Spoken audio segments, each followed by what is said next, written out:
Real talk. Radio.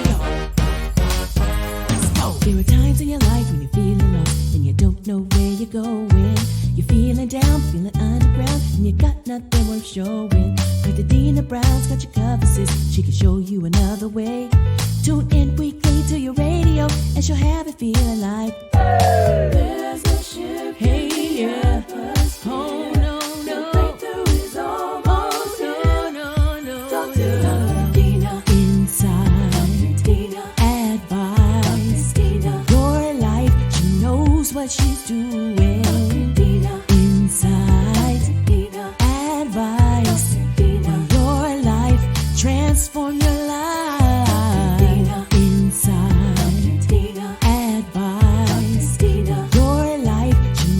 What she's doing. Dina. Inside. Dina. Advice. Dina. Your life, transform your life.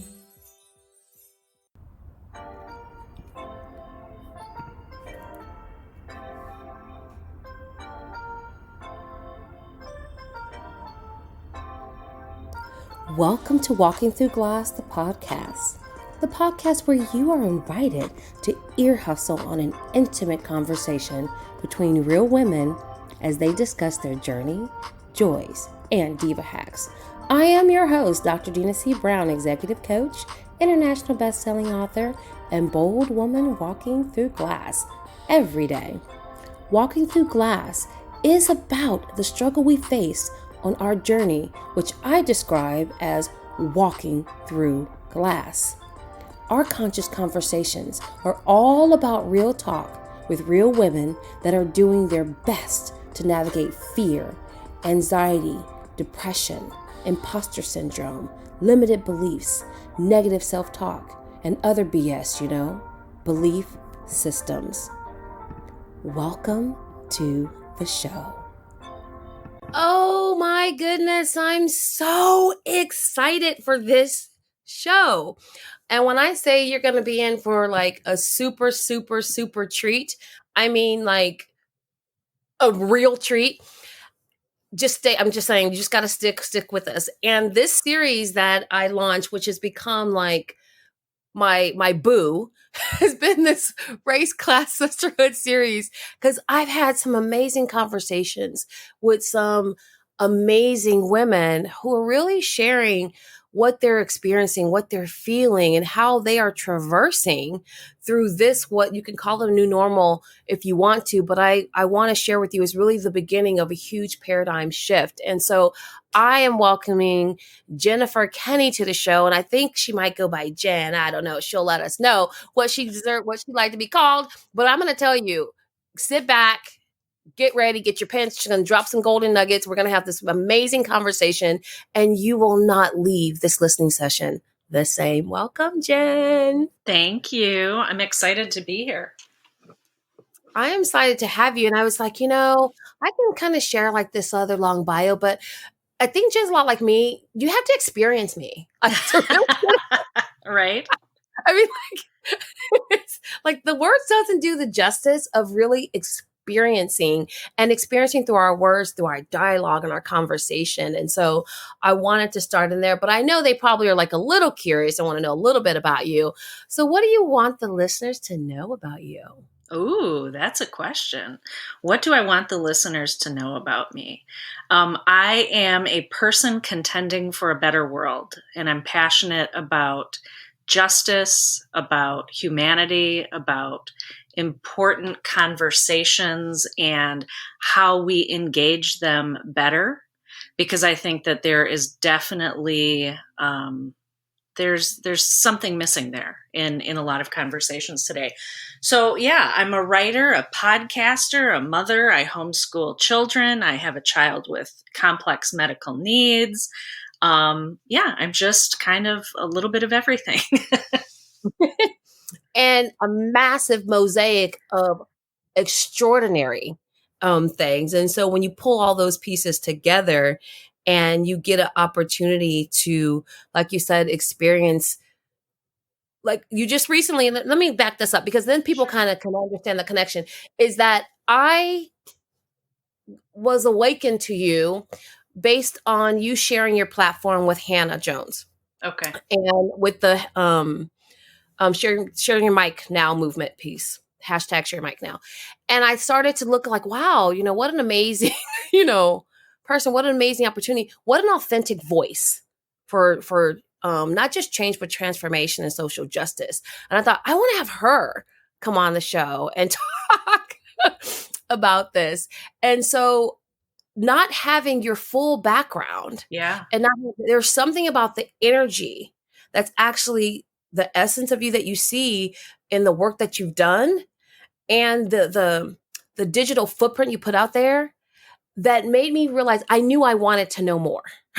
I appreciate that because you never know with your digital footprint what you're putting out there, right?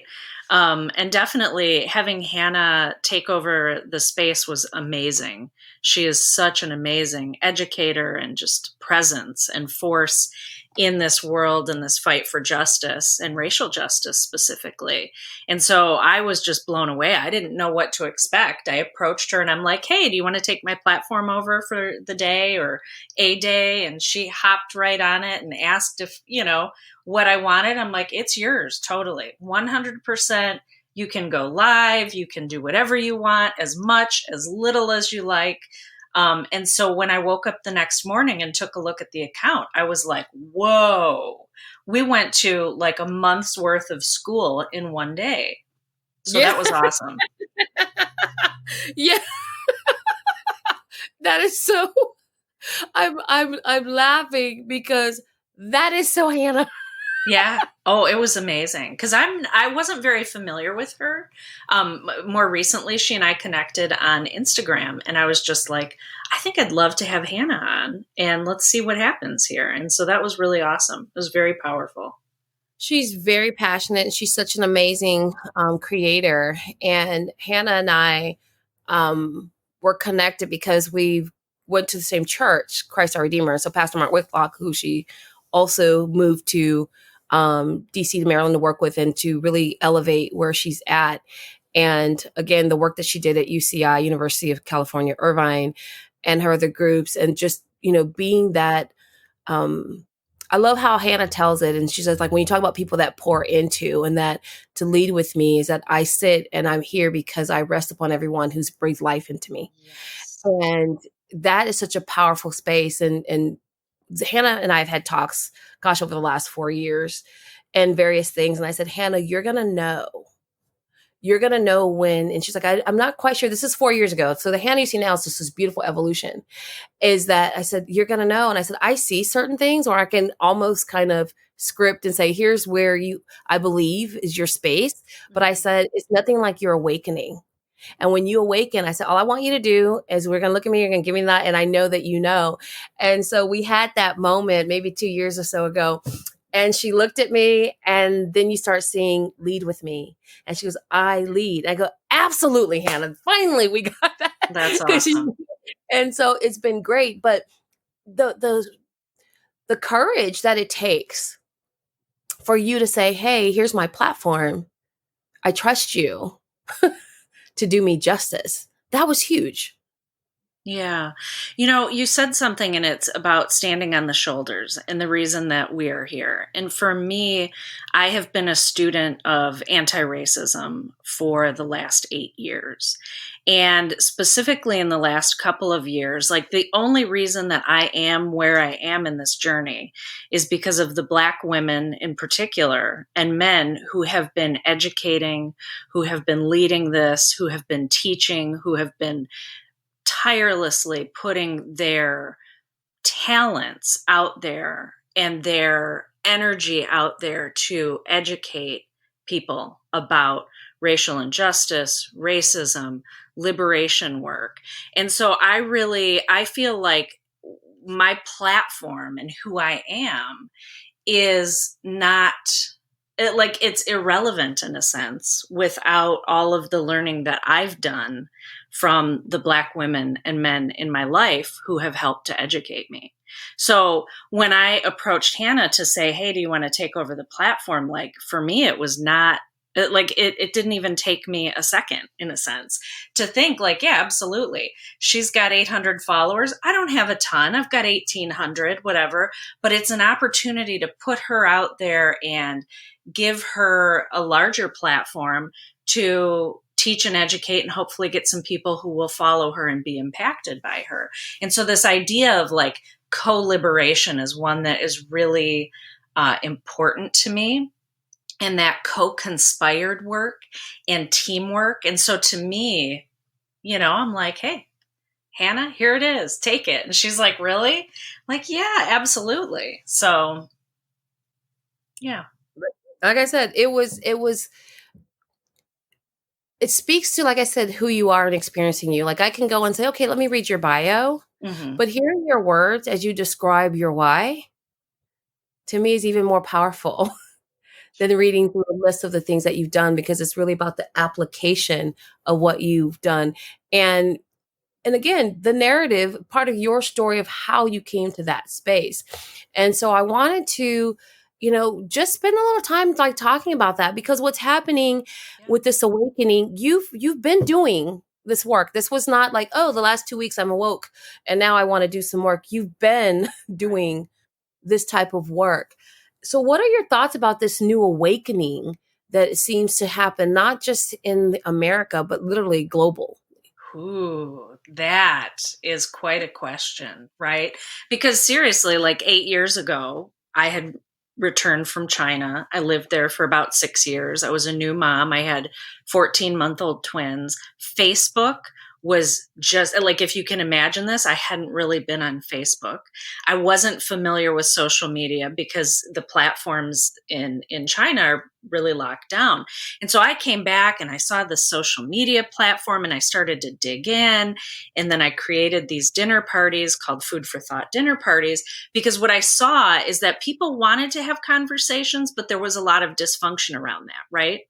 And then that journey, I then learned about Trayvon Martin and watched that unfold and watched the way people experienced that based on their differences. And I started just digging deeper and deeper and researching history and doing a lot of listening and learning and reading and watching and all of that. And so, a couple of years ago, I started this podcast to have these conversations with friends about racism and just about the work that they're doing and the things that they're experiencing. And it is fraught with, like, the work is fraught with a lot of walls, a lot of people who are not interested in listening or learning.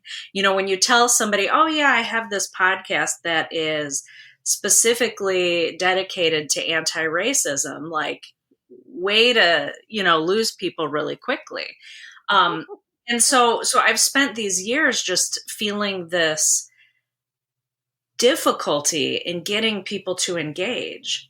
And then the last month or two happened, and we had Ahmaud Arbery, and then we had Breonna Taylor, and then we had George Floyd. And I think this combination of us being at home with COVID and being in quarantine and being online a lot, and I know I was online way too much for a good portion of it, but I can't help but feel like that was this perfect storm, for lack of a better term, in terms of getting people who wouldn't otherwise be sitting long enough to really engage and pay attention and see things, to finally see things. But I can't help but feel like there is also something very otherworldly to this as well, because this absolutely feels like the civil rights movement of this time. And I've heard so many people say that. I've never seen momentum like this. I've never seen such ethnically, racially diverse unity in a cause like this for justice, for racial justice, for equity. And that has been mind-blowing. Like, on one hand, it gives me great hope. And then on another hand, I'm nervous, because you see everybody all over the place saying Black Lives Matter, and corporations putting it out, and people wearing t-shirts and donning mugs and doing these things that are very cool on the surface. But the question that I have, particularly to my white counterparts, is what are you doing to engage this work internally? Where are you going to be 30 days from now? How is this going to impact and affect lasting change? And we're seeing things happening right now with Breonna's Law and a variety of states, taking a different look at policing and committing to defunding and taking funds and putting them elsewhere. And there are all of these things that really are happening. And I think that's amazing.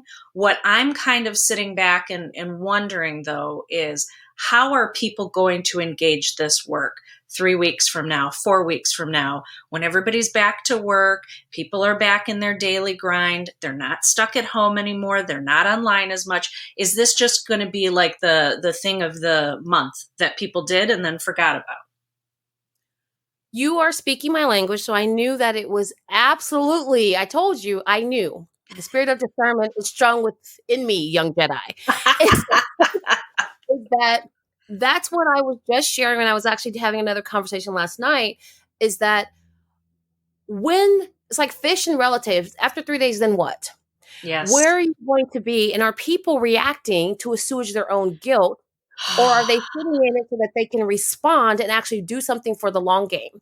Yes. And that I share that there is an awakening and there's power. And so there's been different, as I've sat back and watched what's happening and going on, because to me, it's important to cultivate a response that's aligned to who I am and how to use my gifts in this, what I call dogfight for the long haul. Yeah. And so I'm not knee-jerk reacting. And so I see some and people saying, let me assuage you and let me placate you with some money. So yeah, Netflix, I'll give you 120 million for HBCUs, but what does your board look like? Exactly. What does your programming look like? Mm-hmm. I'm waiting for Hallmark to come on because I love Hallmark. Okay, come on. Right.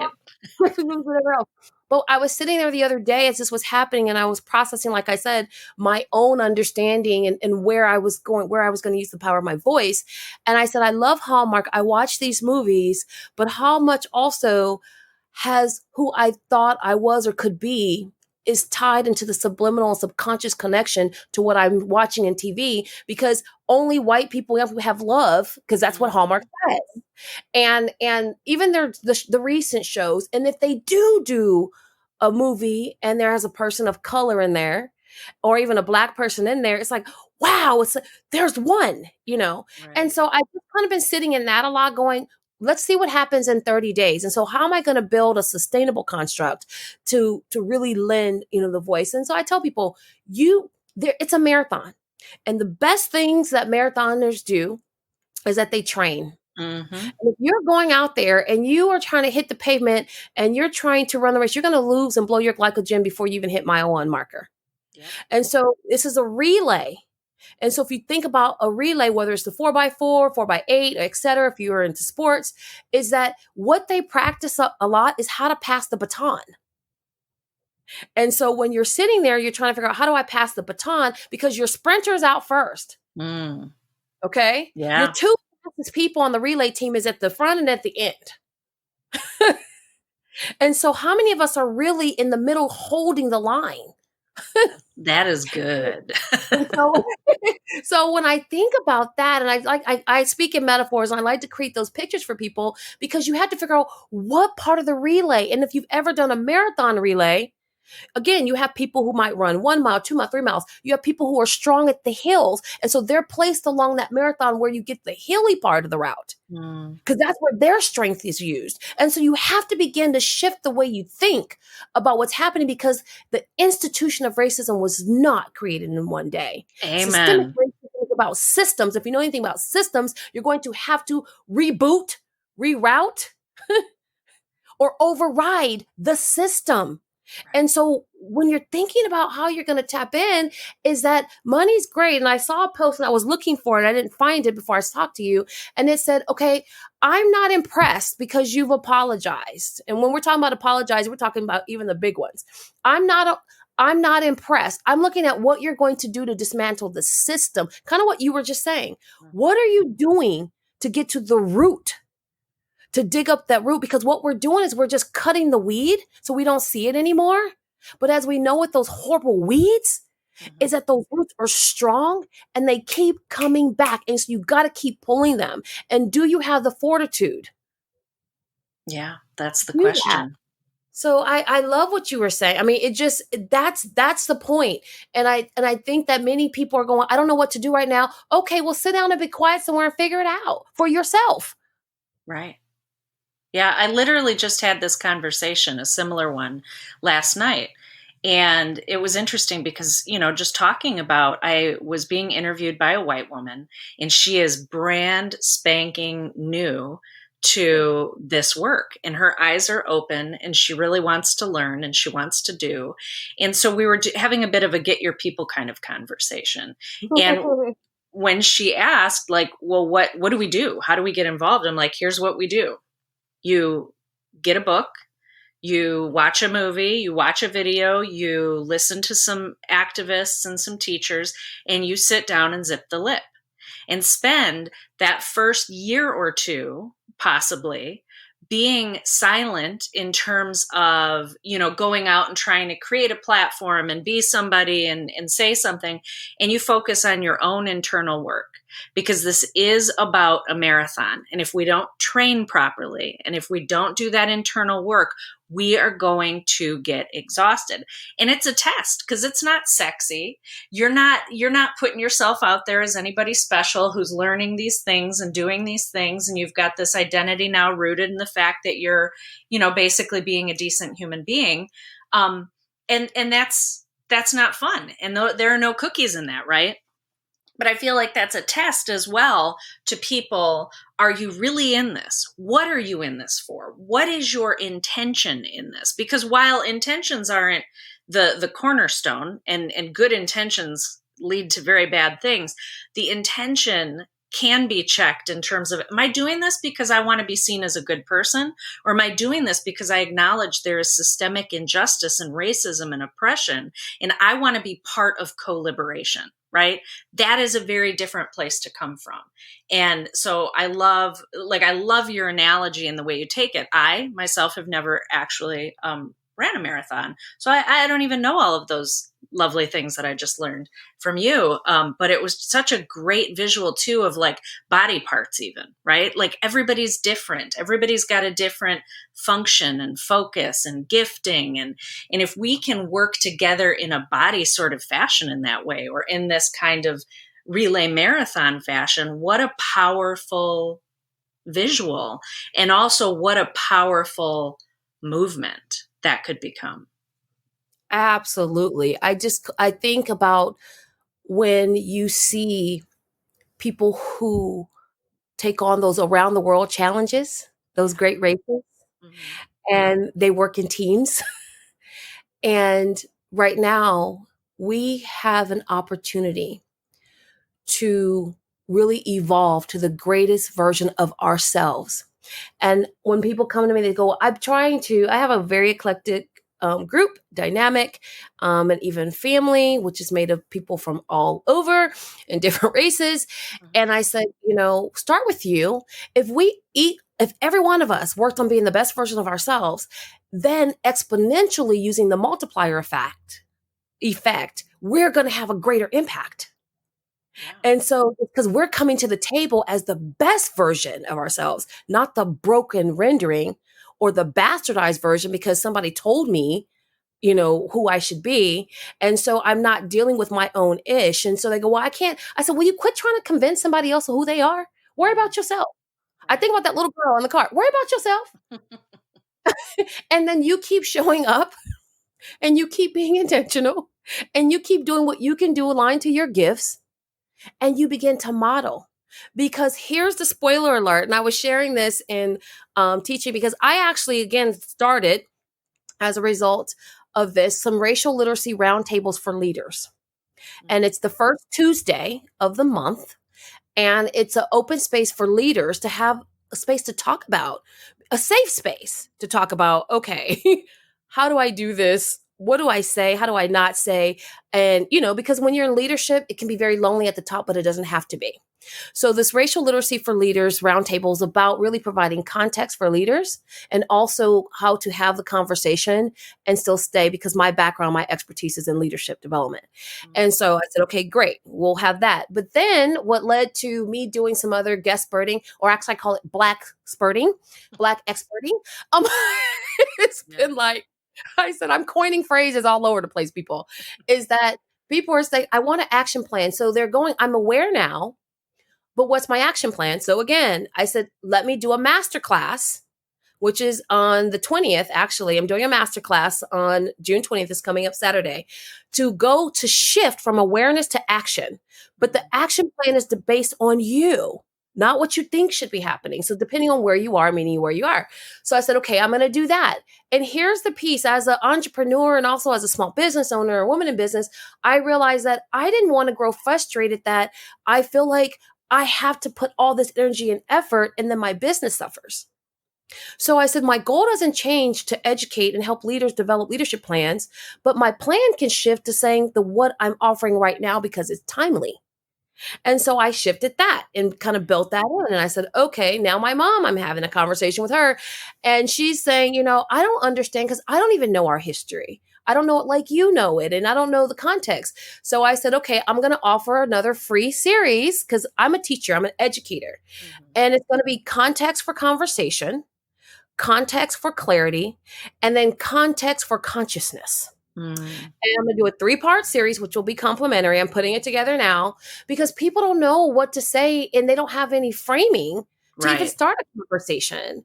And so I just looked at, what are my gifts? I'm a teacher. I'm an educator. So let me enter the dogfight. I've gone to a protest. I've, done other things. I've contributed in certain ways, financially, but I realized that my passion is for educating. So let me line it up because I'm here for the long game. Yeah.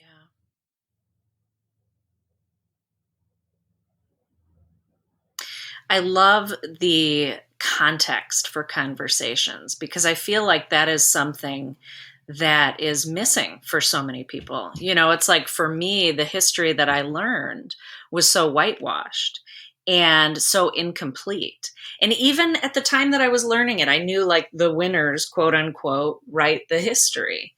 And yet the thing that I find is the more that we engage the history, the more that we learn and the more that we understand, the more language we develop around these conversations, the more that we're able to enter in these conversations, because my role as a co-conspirator is to talk to people and to talk to my people and go into the DMs and engage the conversations and encourage people to listen to this podcast or, another podcast and read this book and do these things.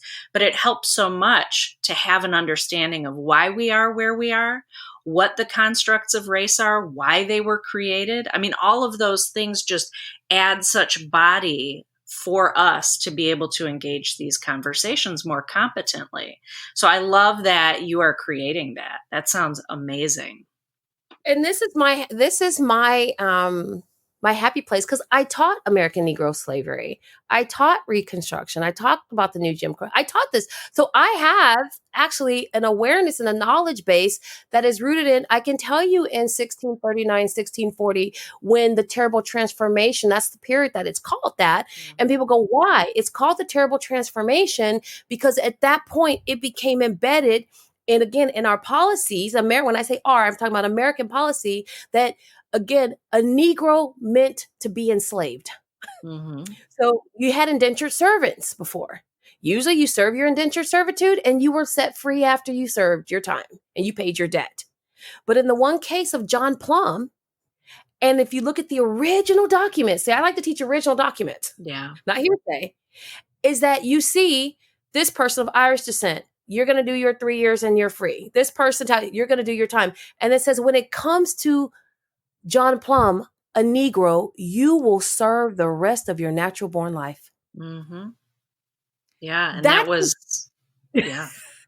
So when you're talking about, the why, and people say, well, slavery's been around for forever. It has been around, but American Negro slavery is different because it's chattel slavery. Exactly. It wasn't you're a slave because of spoils of war. It was you are a slave because you are Black. That's different. Yeah. And all of our institutions have that embedded. And if you look at things, people go, I never knew about Black Wall Street. I never knew about Rosewood. I never knew about the massacres in Boston and, the race wars, many of them happening in the North, not the South. The world race wars were in the North, and they were over it was over economics. So you got to understand the economics behind it. So people are talking about this, and they're talking about race and racism, but race is different than racism. And racism, you can't talk about it without talking about the social economic constructs of it. You have to. Right. So I think that that's the part that gets me excited to see the light go off. People go, oh, okay. Now I can have an educated conversation on my terms. And I also can figure out how could I use my gifts? Because what we really need is someone in the boardroom to say, okay, I don't want you to change. And people's like, oh, there's needs to be a change. Well, we've been talking about change for over 400 years. What we need is a transformation. Change is about a different way of doing something. I've now opened the door, you can come in. Transformation is a different way of being, as I see you, I value you, and now you actually have a voice, and what you say is going to influence and impact what we do. I'm looking for transformation. I'm not looking for. Yeah. I love that. Yeah, because, to me, I'm focused on this concept of change because I feel like change is something. It's movement, right? But this concept that you're introducing of transformation, I mean, that takes it into an entirely different space. And this idea, too, that we would honor people's stories and experiences and appreciate people for being cultural guides, right? Like, that is a beautiful thing. And yet I struggle because I see at the same time where we're having these conversations and light bulbs are, kind of turning on and we're engaging more. I also see this decline in the United States of people's appreciation for, say, expertise. And what else does that do? And how does that impact then the way that we allow people to be the guide for their life? Like, who do I want to learn about what it's like being the mother of a child who has epilepsy? Do I want to learn about that from somebody who doesn't have kids? No. I want to learn about that from a mother of a child who has epilepsy, right? Like, and so on one hand, we've got people who would argue, well, yeah, of course, that makes perfect sense. But then you've got this massive gaslighting taking place when people show up and they share their stories. And somebody's like, well, you can't be too sure about that. Are you sure it was that way? Are you sure? And all of that going on. So I'm just curious. I mean, here I am. I'm going to ask you a question. Ha ha ha. No. Bring it on, baby. Bring it on. But like, what is your hope, or how do you see that shifting? How can we fight that and encourage growth in this idea of shifting this consciousness? One mindset at a time. And I say one mindset at a time is because the crypt keeper, our subconscious, our amygdala, how our brain works, is because we cannot take the fact that we're human out of it either. Right. And so our stored knowledge and our stored awareness about who we are. So there's two things that I ask leaders when I work with them in groups. And one additional bonus one that I've been asking recently of people, because great leaders ask great questions. And so my first question goes, well, how do we do this? I tell you, got to start with you. I'm always going to tell you, start with you. And so here's the question that I ask myself every day that I get up, every day. And then I go back and I process it, by the end of the night about how well I did today. See, you got to break it down into bite-sized pieces. Seriously. Is that where is the lie in your life? And what are you willing to sacrifice to live your truth? Ooh. Okay. Ooh. Got to identify the lie. And that lie could be that I am a activist. When I hear you and the work you do, you're more of an activist than I am. I'm an educator. Yeah. You're an activist. This is the work that you do. So people have to understand, what is your role? So my role, the lie would be that I'm an activist. Do I believe in social justice? Absolutely. Do I want to be a part of the solution? Absolutely. Am I an activist that wants to do that for a job? Hell no. Okay. Right. So I'm not even gonna lie. Okay. Right. Nope. Don't want to do that. So I have to be honest with myself. And that comes from, I said, there's 3 things that you need and you must have to have a success mindset. Is that you need to have clarity about who you are. Who are you? Right now, today, in this season, not who you were 20 years ago. I mean, gosh, 3 years ago, I was 40 pounds lighter and I was a runner and I was a this. Okay, I'm talking about today. Who are you today?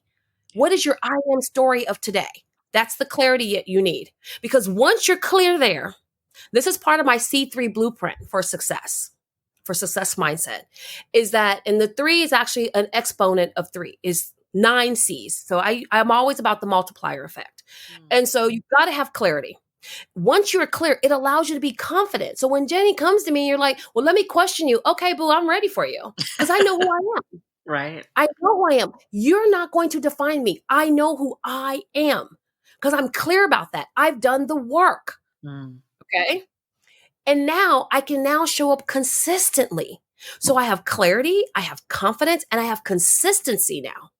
And so I have authentic leadership.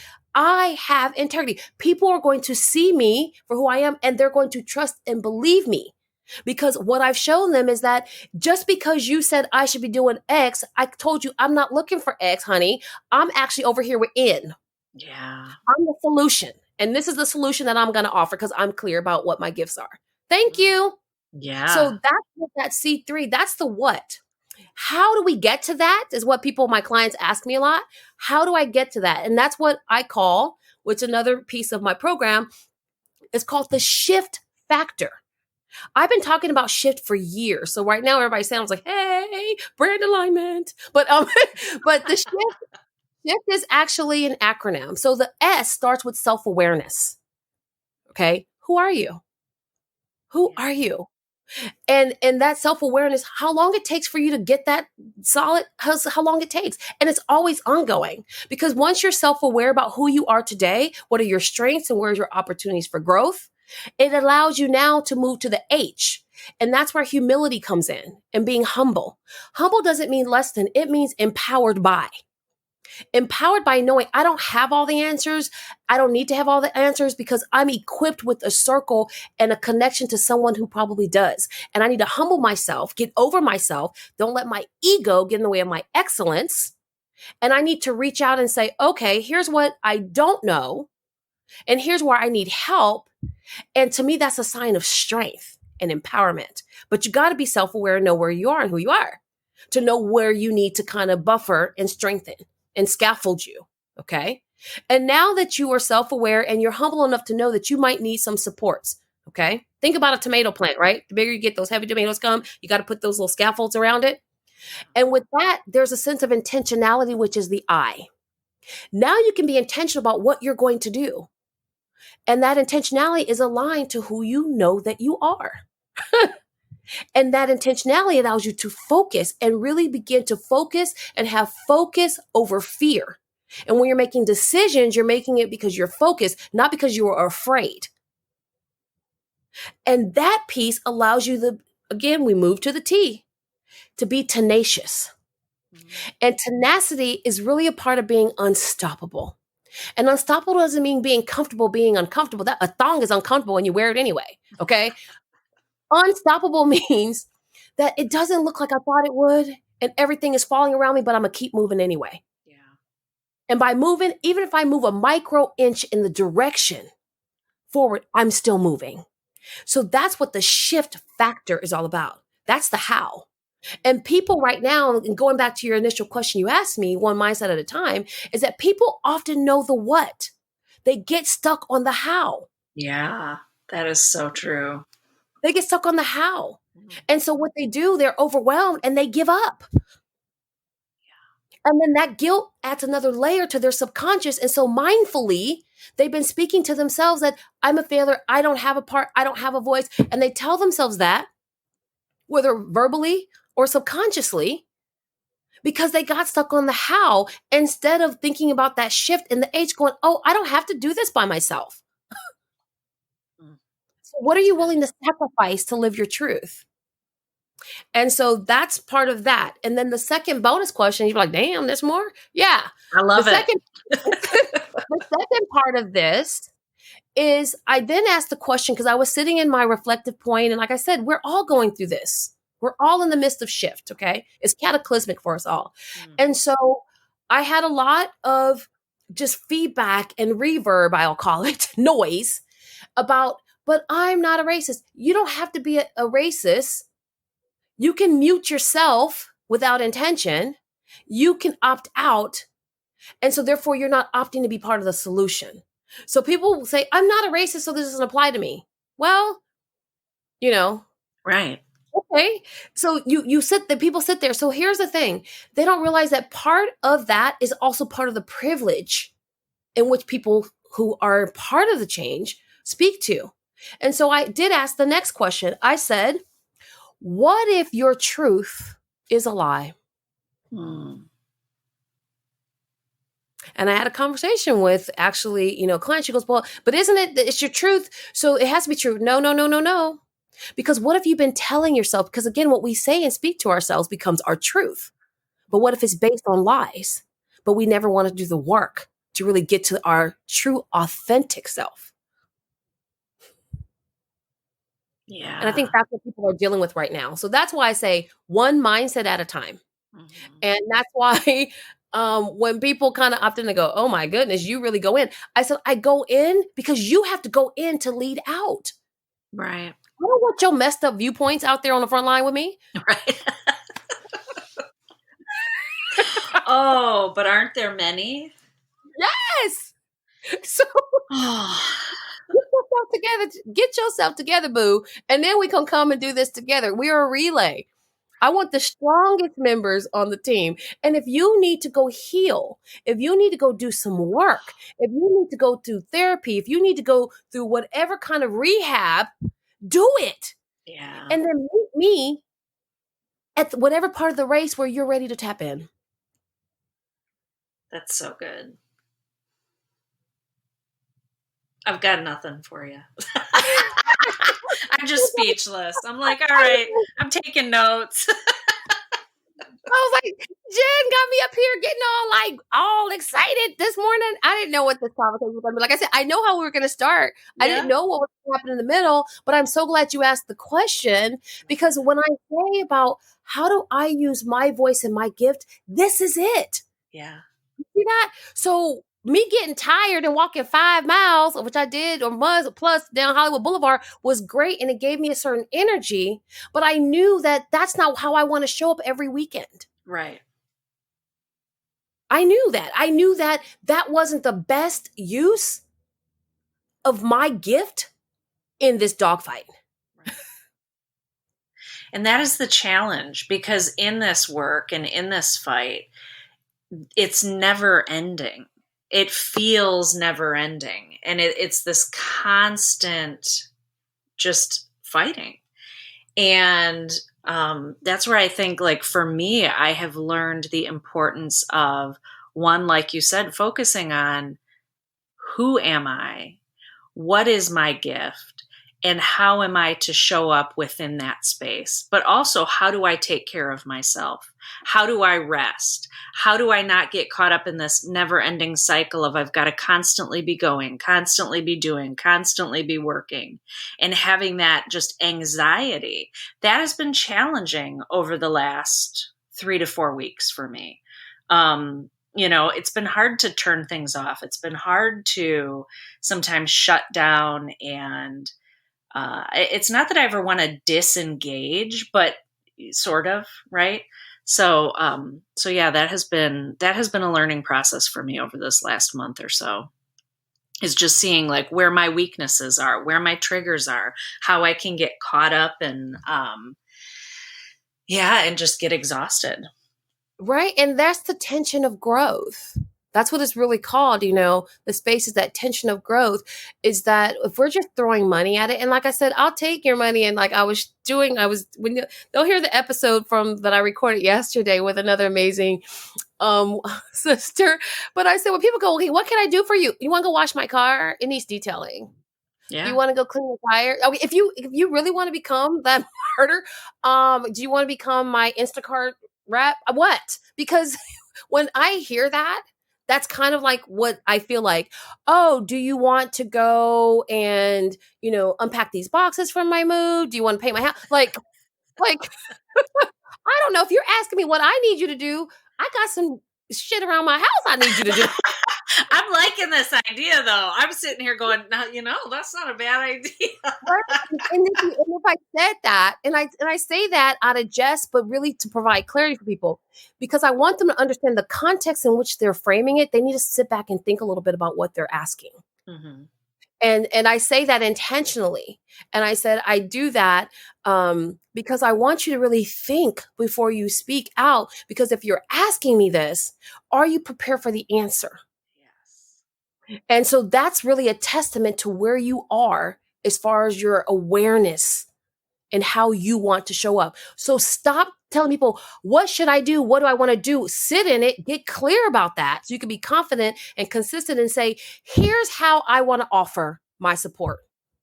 Here's how I want to tap in. Here's how I can use my influence to impact and effect change and transformation. Here's how I could use my voice. And if it's financial money, great, but that means you've thought it through. Yeah. And quit just going and looking up stuff and saying, I just gave money to this fund. Is that a fund that's really connected to really how you see the fight should go? Or is it just something that you saw pop up and you just wanted to give something really quickly? Because I'll tell you, here's a spoiler alert. Some people are taking advantage and they are collecting massive amounts of money and none of it is going to the fight. And we won't name names, but. And the point of all that is because people are human, which is why I said one mindset at a time. Right. Yeah. So I think that that's kind of, anyone that listens to my podcast, especially I've fallen in love with this series, right? Yeah. Because I love a great conversation and I love great questions and I love stories and I love experiences and I want people to share, where are you at? Not what I'm thinking. What are you thinking? And is there some way, again, when we're having dialogue, I'm learning from you. And if there's some way I can impart an understanding to you and through you, that means that's impact. Right. That's using my influence. Yeah. Yeah. It's so interesting to watch just how people are responding. And when you were talking earlier, I was thinking about this. People are like, what do I do? What do I do? There's such an insecurity and I feel like there's this loss that takes place when white people wake up to the fact that they're white and they wake up to racial injustice. And it's like they lose a sense of themselves and they don't know what to do. So they're like, okay, well, I clearly don't know what I should be doing. And so I need somebody to help me figure out what to do. And on one hand, I think that's good. But then on one hand, I think that is a response in part to grief. And the thing that I've been thinking about a lot lately is, how do we grieve? How do we sit in discomfort? And as a broad brush stroke here, I would say that by and large, we don't sit well through discomfort and grief. And I think that plays a big role in how people show up in this work and if they're going to stay in this work.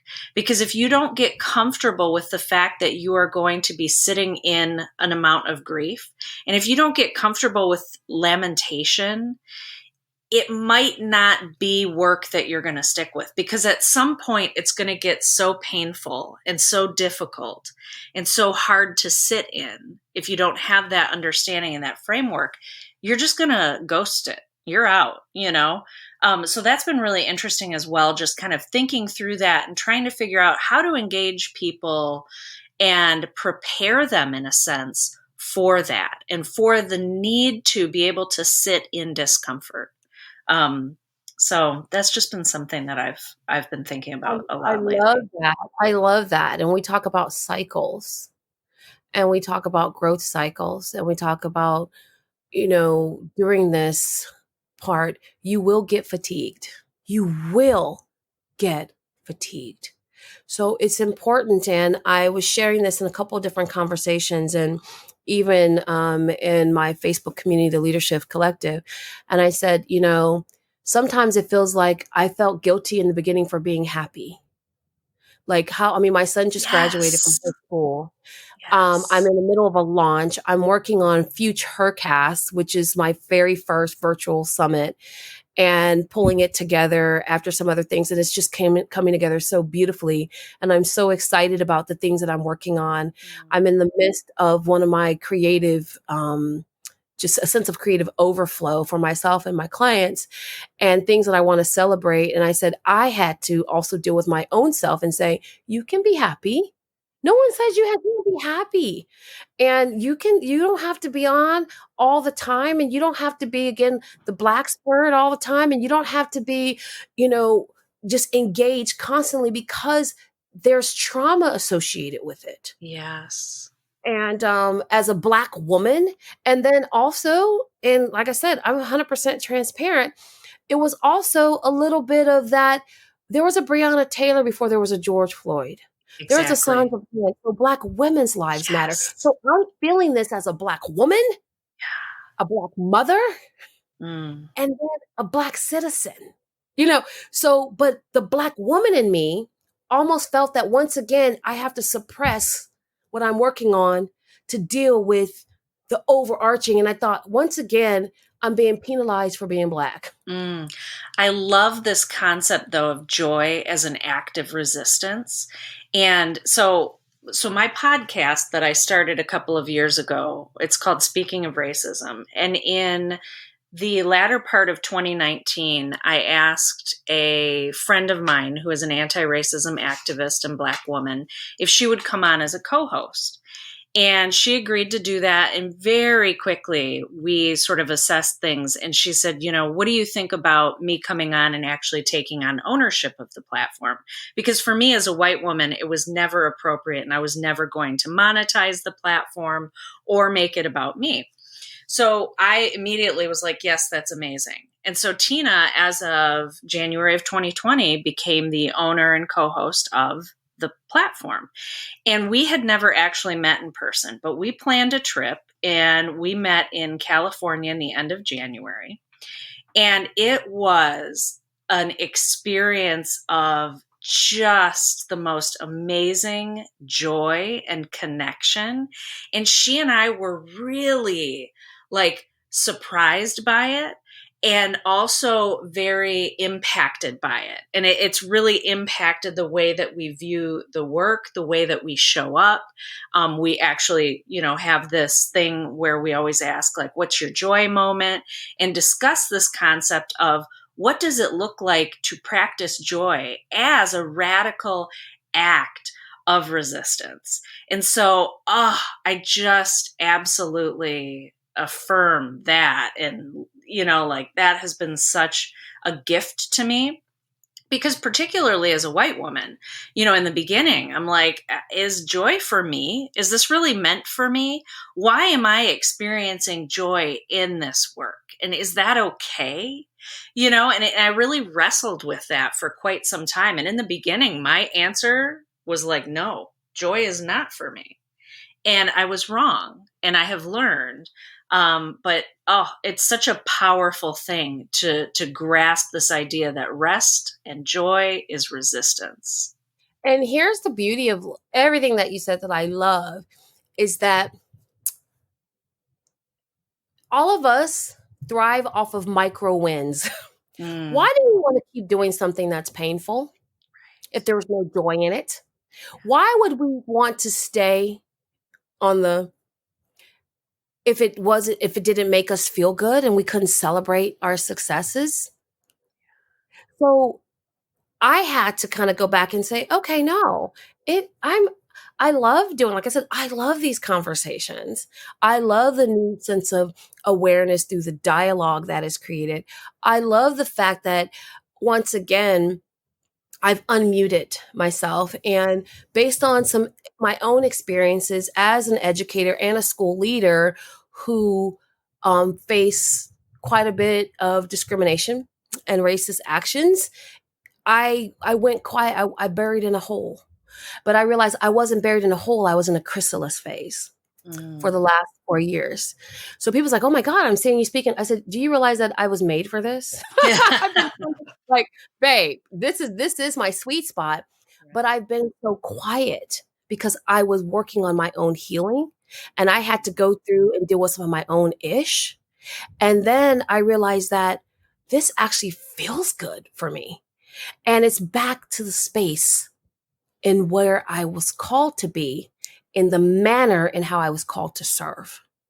And so that feels good. And through that work, I will prosper.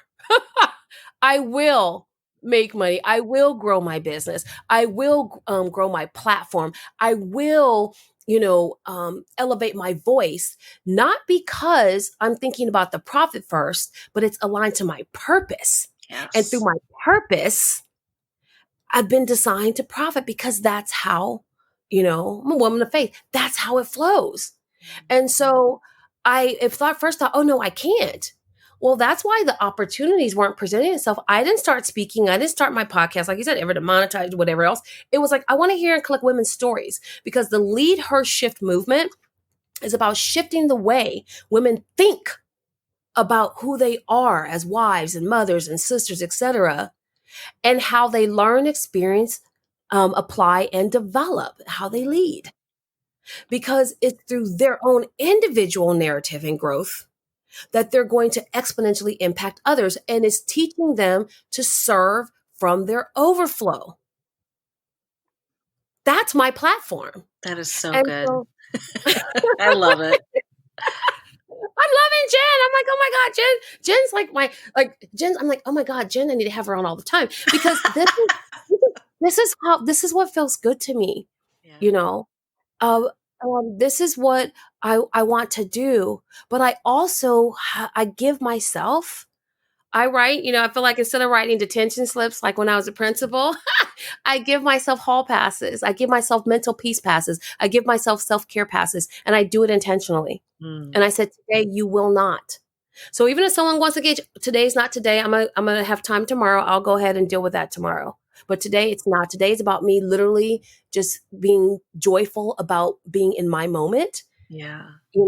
And I'm okay with that. And I'm not asking for your validation. Your feedback is okay, but I really don't need your validation. Mm-hmm. Well, I feel like I just went to church here. It's so funny. It's so funny because I tell my pastor that he asked me to speak one year for Mother's Day. That's a big deal to speak at church on Mother's Day. Yeah. And I was like, okay, me, I do the Medea version of the Bible. Like, I'm a woman of faith, but I'm not a preacher. And I'm an ambassador for Christ, but And so the talk that I did, it's been like maybe a year, 2 years now. It's called, Are You Ready for an Epiphany? Awesome. And I did, and it was great. And I talked about the different hats that we wear. And I had, I'm a teacher, so I had, props and all this other kinds of stuff like that. And so I realized that in getting clear about who I was, I realized that I am all about your I am story. And you'll hear in everything I ever talk about. And I went back and I found books and journals. I was speaking to that I am story, even when I didn't know it was a thing. Because I was trying to figure out, who the hell am I right now? And people say that I feel like I'm like, I just get excited and I get passionate about it. And I'm like, but for so long, that passion, I was not necessarily ridiculed, but it was made to seem as if my passion and my earnestness was me thinking I was better than people. I would hear that. And it was a lot of that. I received a lot of feedback in that. And that spoke subconsciously to who I wasn't. But it really, I feel that was part of the truth I developed. And so I started to be quiet. I didn't want to use my words because I felt like every time I used my words, then somebody was coming back and sucker punching me. So the women and the men out there who's like, you've experienced Black lives for 5 days and you're like, but they came back after me. Okay, trust me, it's been 48 years, honey. Yeah, right. I've been doing this for 48 years. When I said something and I thought it was really it was with the greatest intention and it was no malice. And I've had people literally sucker punch me even when I was trying to help. Mm-hmm. And when in the phrasing was, how can I help? And if you need my help, let me know. If you don't need it, that's okay. And I was still told, you're condescending. What did I do? I just said, it wasn't what you said, it's how you said it. Oh, What? I mean, of course. Of course. It's interesting because you just described probably from about the age of, I don't know, 19 until about 35 for me. And, just I love too that visual of like they're speaking to who you're not. And yet we internalize it as though that's who we are. And so for so long, I just felt like I was too much, too loud, too this, too that. And now I embrace it. It's who I am. And it's a good thing. And it's part of why I do the work that I do, the way that I do it, and how I show up. I'm definitely like an evangelist personality. I learn about something, I want to tell you all about it. And so I have definitely had my fair share of eye rolls and, maybe you could just frame it a little differently. Maybe you could just say it this way or that way. And it's like, nope, done with that. All good. Thought about it.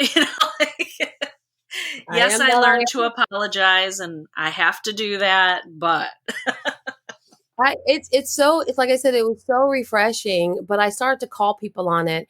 And when I talk about being muted, and again, not intentional muting, because sometimes you mute so that you can hear loud, you can hear on a different level. So I'm not speaking to that. So I like to make sure I frame people who, might do work like me and they say, well, mute is not a bad thing. No, let me give you the context. Is that because I felt, and I didn't realize it until later, I felt a sort of sense of shame about telling people I had a PhD. That worked. Yeah. Because if they found out, they start talking funny. And then they started, I was like, honey, I take trash out. Carpool, what are you talking about? Or if they said, that's not how a PhD should talk. And that's how you shouldn't act. And then, or everything I said, it went under a microscope because now I'm condescending. But before, when you saw me and you thought, and I look 29 plus tax and gratuity, of course. But like I said, I'm almost 50 years old, but people assumed I was much younger. And here I am as a Black woman in a leadership role in a position. And yet they thought I should be in a certain space on that ladder, that they had me on rung number 1. And I actually was sitting at the top of the ladder. And so when I opened my mouth and they found out that not only did I have the credentials for that space, but I also had the articulations to serve you verbally, and it made people uncomfortable. And so it was then, you're condescending. But what did I say? What did I do? Well, it was just the way that you said it. Okay, I said, okay, team, how should we approach this? Here's some ideas. What's your ideas? That was condescending?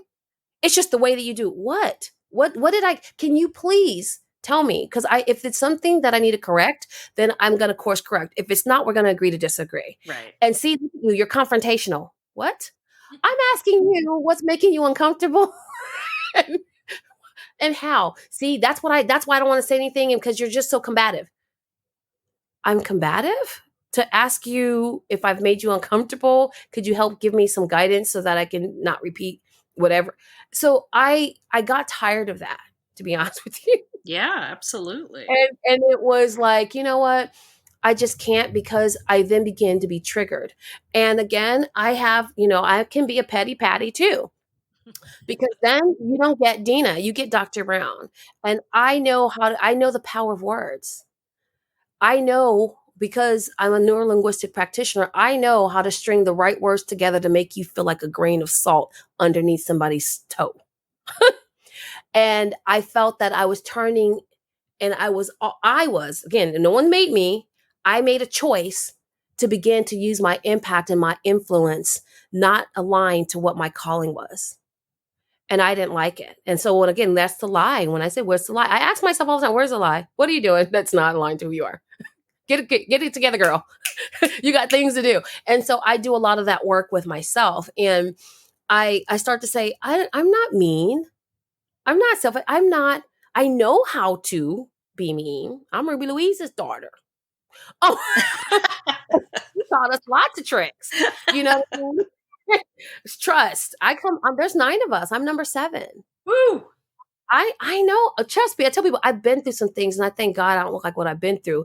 But I kept saying, do not ever let the smooth look fool you or the DR dot confuse you. Mm-hmm. I will cut you with some pearls on and then press charges, because who are they going to believe? Okay. And I would say that, people like, I've been code switching, I feel like, since birth. Yeah. So I keep telling people I am armed with an arsenal of knowledge and tools to effect change. How do I want to use that is what I had to decide. How did I want to show up? And when I leave the room, what is the conversation and the energy that I want to leave behind? And I realized that my whole purpose in life is to inspire, empower, and transform lives.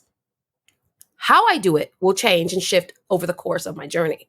Sure. But that is the core of who I am. And that's my I am story. That is good.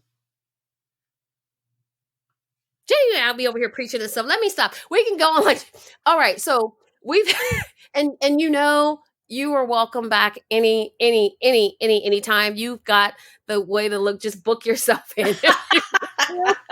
If you want to book yourself in, because that's a private link. It's not public. So That's only awesome.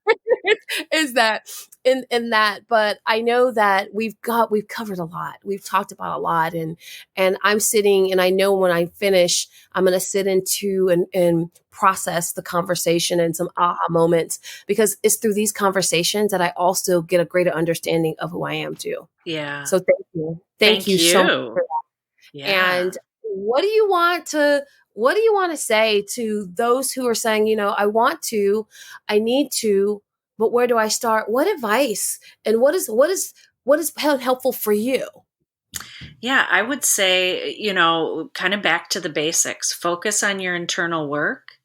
Spend time sitting and listening and learning, reading. There are so many amazing Black educators who have put out just a plethora of information and guides.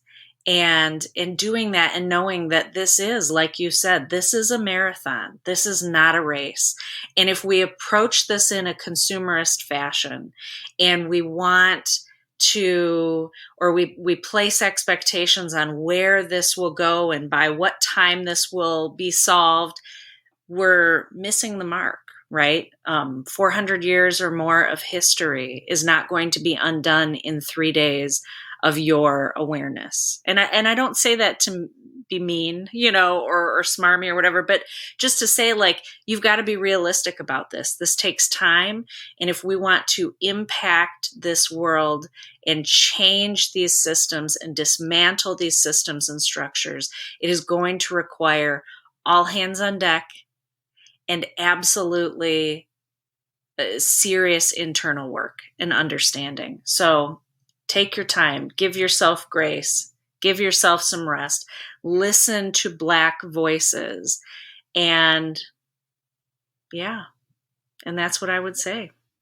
I love that. And also trust to know that some people love who they are as they are, racist included. Right. Yeah. Seriously. That's who they want to be. Let them be. You cannot change them. Yeah. And I say that because I got this little buzz alert. And so I have to share this today. And thank you for this conversation, because it's helped me process differently that I'm offering, like I said, the anti-racist masterclass, which is moving from awareness to action. What do people want to do? And so the person, of course, because they want to incite kind of dialogue, is like, and the anti-white hate fest continues. How do you get anti-racist action plan to create. So people are going to do things to trigger you. And Right. part of their joy is to trigger, actually, part of their misery and their joy is to trigger you. And at the end of the day, I want to just share with everybody, you have a choice. You have a choice how you want to show up. You have a choice to engage and not or not engage. You have a choice. But whatever the choice you choose, make sure that you can live with it, whether it's a lie or not. Yeah. Yeah. So that's what we got for you guys. Until next time, I'm loving, like I said, this series. And if anything resonates with you, please share it with, I don't know, 1 million of your friends. Right? And I started going hashtag support a Black podcaster. That's awesome.